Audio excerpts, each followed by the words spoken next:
Сайн байцгаана уу үзэгчдээ. Хятад хэлний дунд шатны хичээл маань эхэлж байна. Шинэ хичээл үзэхээс өмнө хичээлийн агуулгаа тавьчихсан давтъя. Бид өнгөрсөн хичээлээр 专家 普通 公费 保险 教号гэх мэт үг хэллэгийг үзсэн. Эхний үг бол 专家 мэргэжилтэн гэсэн утгатай үг байсан. Холбоо үгийн жишээгээ саная. 成为专家 мэргэжилтэн болох. 聘请专家 мэргэжилтэн өрөх. 培养专家 мэргэжилтэн бэлтгэх. 医学专家 анагаахын мэргэжилтэн. Өгүүлбэрээ харъя. 这位专家非常严厉. Энэ мэргэжилтэн их хатуу. Бид өмнө нь 普通 жирийн, энгийн гэсэн үгийг 一般 гэсэн үгтэй харьцуулж үзсэн. Жишээ нь 很普通, 很一般, их энгийн, 普通人, 一般人, энгийн хүн, 普通常识, 一般常识, жирийн, энгийн мэдлэг, 普通情况, 一般情况, жирийн нөхцөл. Өгүүлбэрийг харъя. 10年前他还是一个普通人员，现在已经成了国际明星了。10年前他还是一个一般人员，现在已经成了国际明星了。10 жилийн өмнө тэр энгийн жүжигчин байсан бол одоо дэлхийн хэмжээний од болсон. Харин одоо ялгааг нь иргэн санацгаая. 普通нь ийг л жирийн гэсэн утгаараа л хэрэглэгддэг бол харин ибан нь байдгал нэг гэсэн таархан утгыг илэрхийлэхээс гадна мөн хинхтэй гэсэн тойм утгыг илэрхийлдэг байна. Жишээ харъя. 他在这个电影里的表演很一般. Тэр энэ кинонд таархан тоглосон. 业余时间我一般在家看看书，听听音乐. Чөлөөт цагаараа би ихэнхдээ гэртээ ном уншаад хөгжим сонсдог. Дараагийн үгээ саная. Энэ бол 公费 улсын зардал, 自费 хувийн зардал. Жишээ нь энэ хоёр үгийг хамтд нь харцгаая. 公费医疗, 自费医疗 улсын зардлаар эмчлүүлэх, хувийн зардлаар эмчлүүлэх. 公费留学, 自费留学 улсын зардлаар гадаадд сурах, хувийн зардлаар гадаадд сурах. 公费旅行, 自费旅行 улсын зардлаар аялах, хувийн зардлаар аялах. Өгүүлбэрээс харъя. 他是一名公费留学生. Тэр улсын зардлаар суралцдаг гадаад оюутан. Харин одоо 保险 гэсэн үгийг давтъя. Энэ үг маань даатгал гэсэн утгатай шүү дээ. Жишээ нь 人身保险, хувь хүний даатгал. 财产保险, эд хөрөнгийн даатгал. 意外伤害保险, гинтийн ослын даатгал. 重办保险, даатгал хариуцах гэх мэт. Өгүүлбэрээс дэлгэрэнгүй харъя. 那家公司重办各种保险. Тэр компани олон төрлийн даатгалын үйлчилгээ үзүүлдэг. Ингээд өнгөрсөн хичээлийн сүүлийн үгийг саная. Энэ бол 下话 дугаар дуудах гэсэн утгатай байсан. 看病的人都坐在门外等医生叫号. Үзүүлэх гэж буй өвчтнүүд хаалганы гадна эмчийн дугаар дуутахыг хүлээгээд сууж байна. Харин одоо өнгөрсөн хичээлийн нэгэн хэллэгийг иргэн саная. Энэ бол 打断一下 гэсэн боловсон хэллэг байсан. Өөрөөр хэлбэл уучлаарай таслаатгыг гэсэн утгатай байсан. Өгүүлбэрээс харъя. 不好意思打断一下我能先问一个问题吗? Уучлаарай яриаг чинь таслаатгая. Би эхлээд ганц асуулт асуух гэсэн юм. 不好意思打断一下你说的是什么时候的事情呢? Уучлаарай яриаг чинь таслаатгая. Ярьж байгаа чинь хизээний хэрэг вэ? Ингээд бид өнгөрсөн хичээлийн агуулгад тавьчихсан багтлаа. Харин одоо шинэ хичээлээ үзье.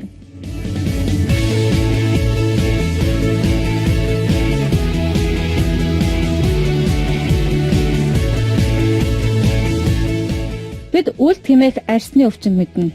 Тэгвэл ийм өвчин туссан бол юуг анхаарах ёстой? Дараах эмчийн зөвлөгөөнөөс мэдэж авцгаая. 你得的是湿疹，一定要注意饮食，什么海鲜、牛肉、羊肉的都不能碰，千万要记住，至少1个月内不能吃这些东西，吃了会加重。另外，千万别忘了按时吃药、擦药。我再强调一下，一定要保证饮食清淡，不要吃辣的、咸的。 Арьсны өвчин тэр дундаа үйлд гарвал хоолундаа түлхүү анхаарах шаардлагатайг та бүхэн мэдэж авсан баха. Ингээд өнөөдрийн хичээлээр үзэх шинэ үгээ мэдэж авцгаая. Эхний үг бол шижэн үлд гэсэн утгатай үг байна. Жишээ нь дэла шижэн үлд гарах. Зэляо шижэн үлдийг эмчлэх.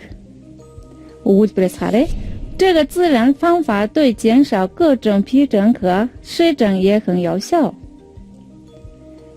Энэхүү байгалийн арга нь төрөл бүрийн арьсны эмгэг болон үлдэнд их үр дүнтэй. Тэгвэл одоо та бүхэн харилцан ярианы өгүүлбэрээ бие даан орчуулаарай. 你得的是湿疹. Орчуулахад амархан өгүүлбэр байна. 你得的是湿疹. Чамд үлд гарсан байна. Дараагийн үгээ үзье. 千万.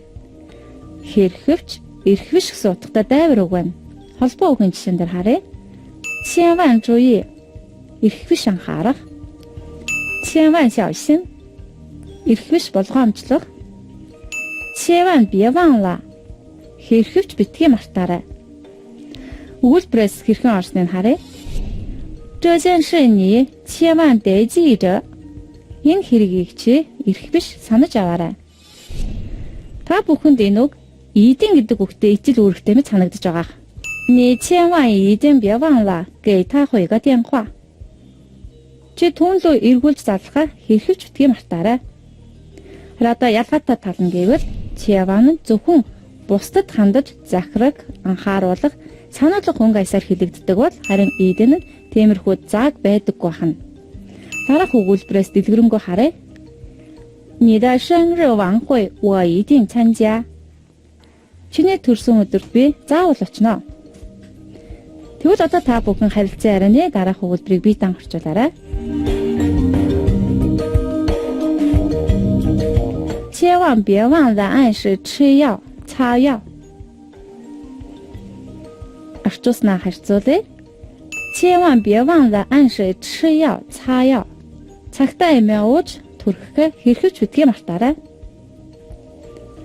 Ингээд дараагийн үгээ үзье. Энэ бол жаожун, хүндрэх, хүндрүүлэх гэсэн утгатай үг байна. Жишээ нь фудан жаожун, хариуцлага хүндрэх. Бин чин жаожун, өвчин хүндрэх.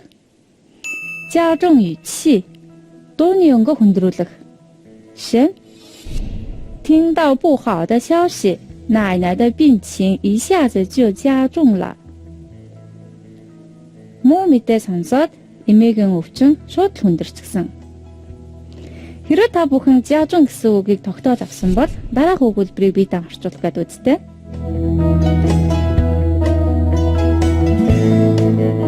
不能吃这些东西，吃了会加重. Хэрхэн орчуулж болохыг дараах өгүүлбэрээс харъя. 不能吃这些东西，吃了会加重. Эдгээр зүйлийг идэж болохгүй шүү. Хэрвээ идвэл илүү хүндэрнэ. Ингээд дараагийн үгээс орцгаая. Энэ бол анши, цагтаа, хугацаандаа гэсэн утгатай дайвар үг байна. Жишээ нь анши кайхуй, цагтаа хуралдах. Анши шанкэ, цагтаа хичээллэх. Анши чифэй, цагтаа нисэх. Өгүүлбэрт хэрхэн ордгийг харъя.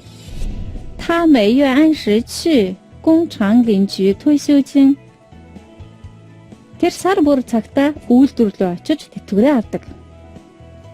Дараагийн үг. 强调, онцлог, чухалчлах гэсэн утгатай үг байна. 强调安全, аюулгүй байдлыг чухалчлах. 强调制度, тогтолцоог онцлох. 再相强调, дахин онцлох. 强调的结果, чухалчсны үр дүн. Өгүүлбэрийг харъя. 我们强调自力更生. Бид өөрийн хүчинд тулгуурлахыг чухалчилдаг. Харин харилцан ярианы өгүүлбэрээ хамтдаа орчуулъя. 我再强调一下，一定要保证饮食清淡，不要吃辣的、咸的.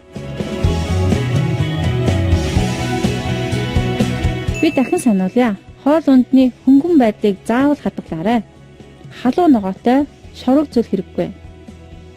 Ингээд өнөөдрийн хичээлийн нэгэн хэллэгийг сурцгаая. Энэ бол шама, дөө, дөө гэсэн бүтэцтэй тоймлон тооцсон утга бүхий хэллэг байна. Жишээ нь 什么鱼呀、肉的我都不爱吃. Загасжвэ, махжвэ би бүгдийг нь идэх дургүй. 什么面盘的、香水包的他都不感兴趣.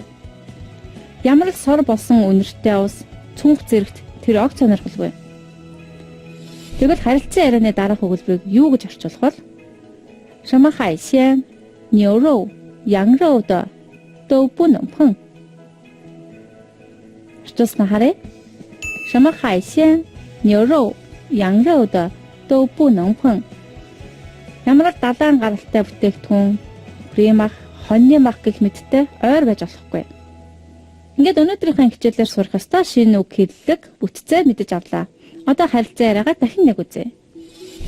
你得的是湿疹，一定要注意饮食，什么海鲜、牛肉、羊肉的都不能碰，千万要记住，至少1个月内不能吃这些东西，吃了会加重。另外，千万别忘了按时吃药、擦药。我再强调一下，一定要保证饮食清淡，不要吃辣的、咸的。 харилцан ярианы өгүүлбэрүүдээ орчуулъя. 你得的是湿疹，一定要注意饮食，什么海鲜、牛肉、羊肉的都不能碰。 Чамд үлд гарсан байна. Хоол ундад анхаарах хэрэгтэй. Далайн гаралтай бүтээгдэхүүн, кремах, хоньны мах гэх мэттэй ойр байж болохгүй. 千万要记住，至少1个月内不能吃这些东西，吃了会加重。 Багадад 1 сар эдгээр бүтээгдэхүүнийг хэрхэвч идэж болохгүйг санах хэрэгтэй. Идвэл бүр хүндрэн шүү. 另外，千万别忘了按时吃药、擦药。我再强调一下，一定要保证饮食清淡，不要吃辣的、咸的。 Би дахин сануулъя. Хоол ундны хөнгөн байдлыг заавал хадгалаарай. Халуун ногоотой шорог зүйл огт хэрэггүй. Та бүхэн төгөхгүй зөв орчуулсан байхаа гэж найдаж байна. Харин одоо үзнэ баттган дасгал ажиллая. Та бүхэн тохирох үгийг нөхөөрэй. 是一种皮肤病. 这是贵重物品，别丢了。他去世后，妻子的负担又了。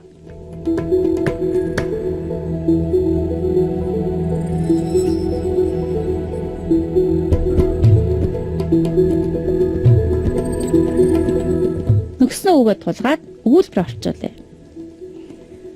湿疹是一种皮肤病.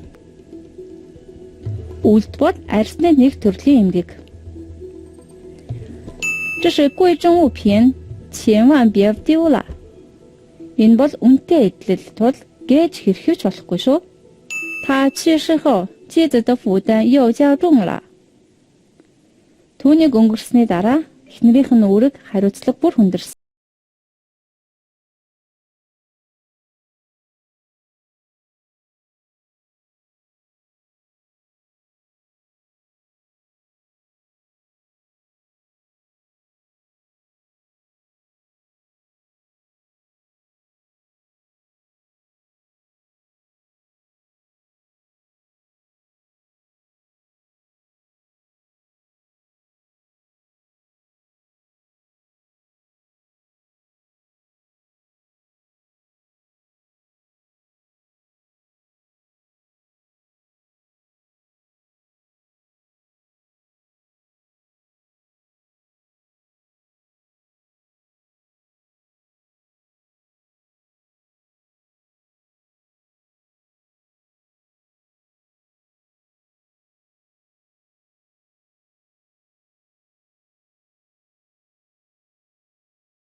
Одоо асуултандаа хариулъя.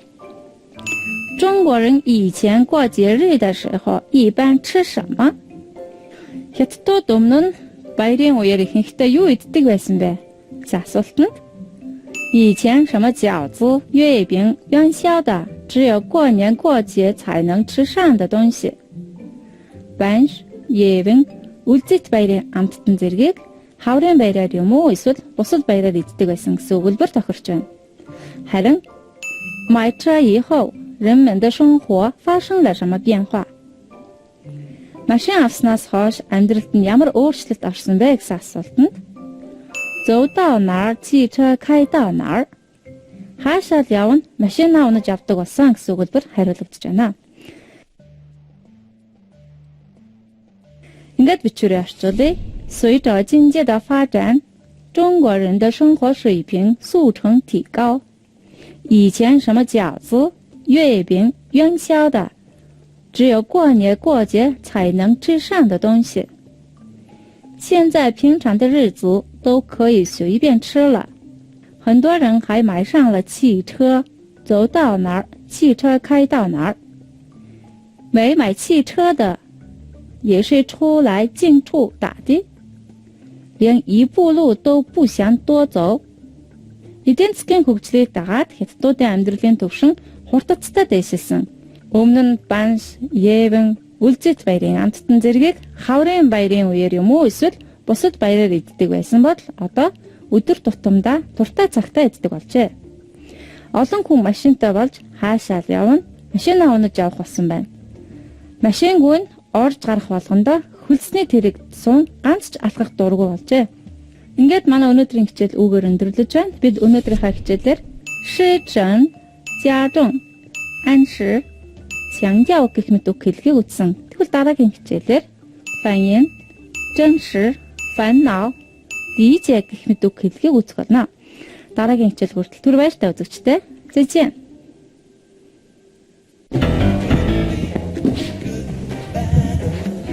Зяасан байцгаана уу? Надад нэг удаа урт хөшрөө гинтэй ажилласан.